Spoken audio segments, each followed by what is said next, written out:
Bismillahirrahmanirrahim. Assalamualaikum warahmatullahi wabarakatuh. Perkenalkan, nama saya Fiska Anugrah Ramadhani dengan NIM 210901501025, program studi akuntansi kelas B. Di sini saya akan menyampaikan materi mengenai mudharabah. Pertama yaitu pengertian mudharabah. Mudharabah adalah akad kerjasama antara pemilik dana atau sohibul mal dan pengelola dana atau mudharib, di mana keuntungannya dibagi sesuai nisbah yang telah disepakati dan kerugiannya ditanggung oleh sohibul mal atau pemilik dana. Selanjutnya ada jenis-jenis mudharabah.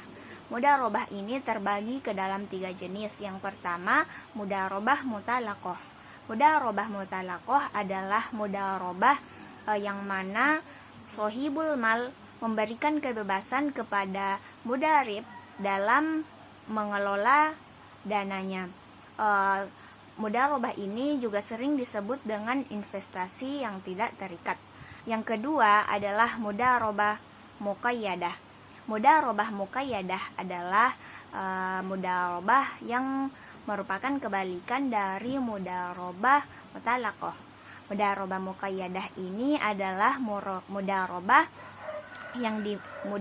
yang dimana sohibul mal memberikan batasan dan batasan atau beberapa syarat kepada mudharib atau pengelola dana. Syarat yang diberikan dapat berupa cara pengelolaan dana atau lokasi di mana dana tersebut diinvestasikan. Yang ketiga adalah mudharabah mustarakah. Mudharabah mustarakah adalah mudharabah yang dimana pengelola dana atau mudharib turut menanamkan modalnya atau menginvestasikan modalnya ke dalam usaha. Contoh ilustrasinya adalah sebagai berikut. Untuk mudharabah mutalaqah adalah misalnya Aisyah dan Devi bekerja sama, di mana Aisyah bertindak sebagai sohibul mal atau pemilik dana, sedangkan Devi bertindak sebagai pengelola dana atau mudharib. Di sini Aisyah memberikan modal sebanyak 100 juta rupiah. Nah, Devi memilih untuk menjalankan modal tersebut ke dalam suatu bisnis usaha kuliner dengan nisab 60/40. 60 untuk sohibul mal dan 40 untuk mudharib. Nah, setelah berjalan satu periode atau 1 tahun, diketahui laba yang diterima itu sebesar 100 juta rupiah. Maka 60% dari 100 juta rupiah adalah 60 juta untuk diberikan kepada sohibul mal, dan 40%-nya atau 40 juta diberikan kepada mudharib sesuai dengan nisbah yang telah disepakati. Adapun untuk mudharabah muqayyadah adalah apabila dalam ilustrasi tadi Aisyah selaku sohibul mal memberikan syarat kepada Devi bahwasanya usaha yang dilakukan itu harus didirikan di Makassar misalnya, maka kegiatan tersebut tergolong sebagai mudharabah muqayyadah. Adapun untuk mudharabah mustarakah adalah apabila Devi sebagai mudharib turut menginvestasikan modalnya ke dalam kegiatan usaha tadi.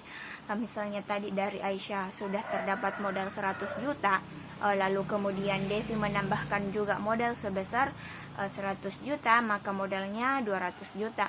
Selama satu periode misalnya diperoleh keuntungan juga sebesar 200 juta rupiah. Maka nisbahnya jika tadi disepakati 60/40, maka sohibul mal memperoleh laba sebesar 120 juta, sedangkan mudharib 80 juta. Kemudian dari sana terdapat lagi nisbah untuk keuntungannya. Sehingga dari 120 juta tadi, misalnya kita tetapkan nisbah tadi 50 banding 50, maka dari 120 juta dari 120 juta keuntungan yang diperoleh oleh sahibul mal dibagi 2, yaitu 60 juta dibanding 60 juta. Maka akumulasi akhir laba yang diperoleh adalah sahibul mal memperoleh keuntungan sebesar 60 juta rupiah dan mudarib atau pengelola dana memperoleh laba sebesar 60 juta rupiah ditambah 80 juta rupiah sama dengan 140 juta rupiah. Nah, itulah tadi ilustrasi mengenai mudharabah.